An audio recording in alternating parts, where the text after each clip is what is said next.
Welcome to ఆర్&ఆర్ recipes. ఈరోజు మనం గుమ్మడికాయ కర్రీ తయారు చేసే విధానం చూద్దాం. ఇలా పూరి రోటీతో గుమ్మడికాయ కర్రీ చాలా టేస్టీగా ఉంటుందండి. గుమ్మడికాయ కర్రీకి కావలసిన పదార్థాలు: గుమ్మడికాయ ముక్క 1, ఉల్లిపాయలు 2, పచ్చిమిరపకాయలు 4, కొత్తిమీర,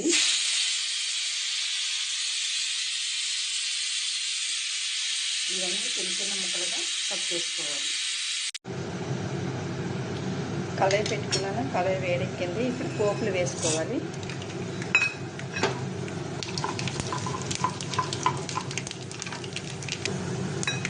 కొద్దిగా కరివేపాకు,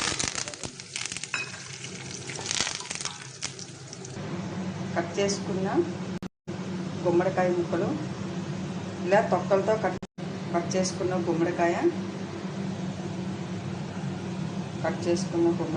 ఇలాగ తొక్కలతో కట్ చేసుకున్నాను కదా, చిన్న ముక్కలుగా కట్ చేసుకున్న ఉల్లిపాయలు, కట్ చేసుకున్న పచ్చిమిరపకాయలు. ఇప్పుడు కట్ చేసుకున్న ఉల్లిపాయలు, పచ్చిమిరపకాయలు వేసుకోవాలి.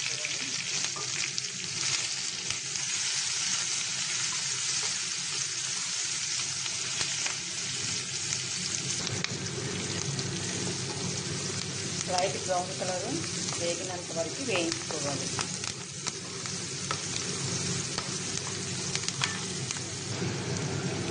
లైట్ బ్రౌన్ కలరు ఉల్లిపాయలు బాగా వేగాయి కదా, కట్ చేసుకున్న గుమ్మడికాయ ముక్కలు వేసుకోవాలి. వేసి బాగా కలుపుకోవాలి.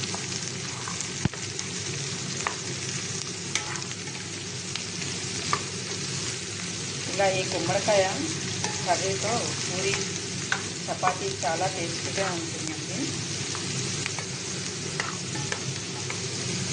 చాలా తొందరగా కూడా ఉడుకుతుంది. ఇలా వేసి ఇలా బాగా కలుపుకున్నాము. ఇప్పుడు తగినంత ఉప్పు వేసుకోవాలి. వేసి బాగా కలుపుకోవాలి.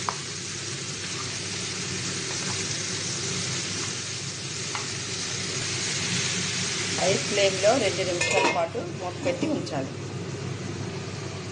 2 నిమిషాలు అయింది, మూత తీసి చూద్దాం. ఇలా బాగా కలుపుకోవాలి.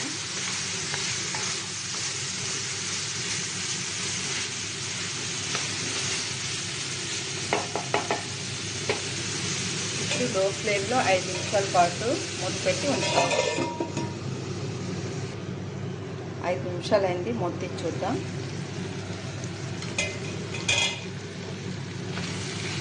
ఇలా బాగా ఉడికింది కదా. ఇప్పుడు ఇందులో మిర్చి పౌడర్, ధనియాల పొడి, మిర్చి పౌడర్, జీలకర్ర పొడి, ధనియాల పొడి, ఈ మసాలాలన్నీ ఇందులో వేసుకోవాలి. వేసి బాగా కలుపుకోవాలి.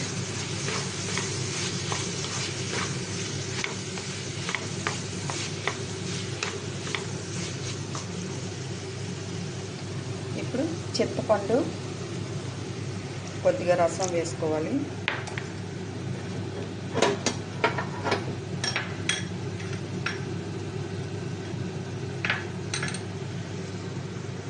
ఇప్పుడు బెల్లం పేస్ట్ కొంచెం వేసుకోవాలి.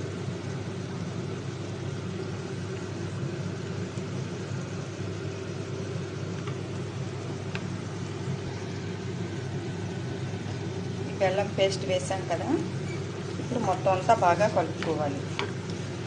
ఎందుకంటే బెల్లం, చింతపండు రసం లాస్ట్లో వేయాలి, లేకపోతే తొందరగా ఉడకదు. అందుకోసం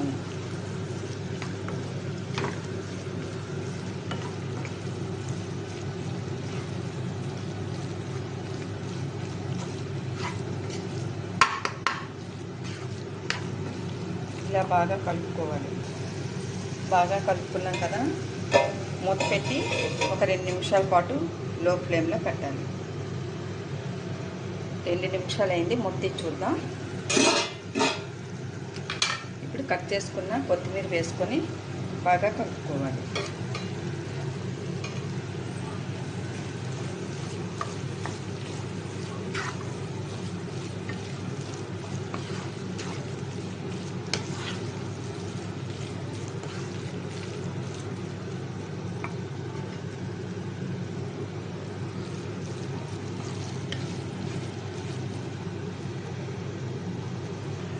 బాగా కలుపుకున్నాం కదా, ఇప్పుడు ఒక బౌల్కి వేసుకోవాలి.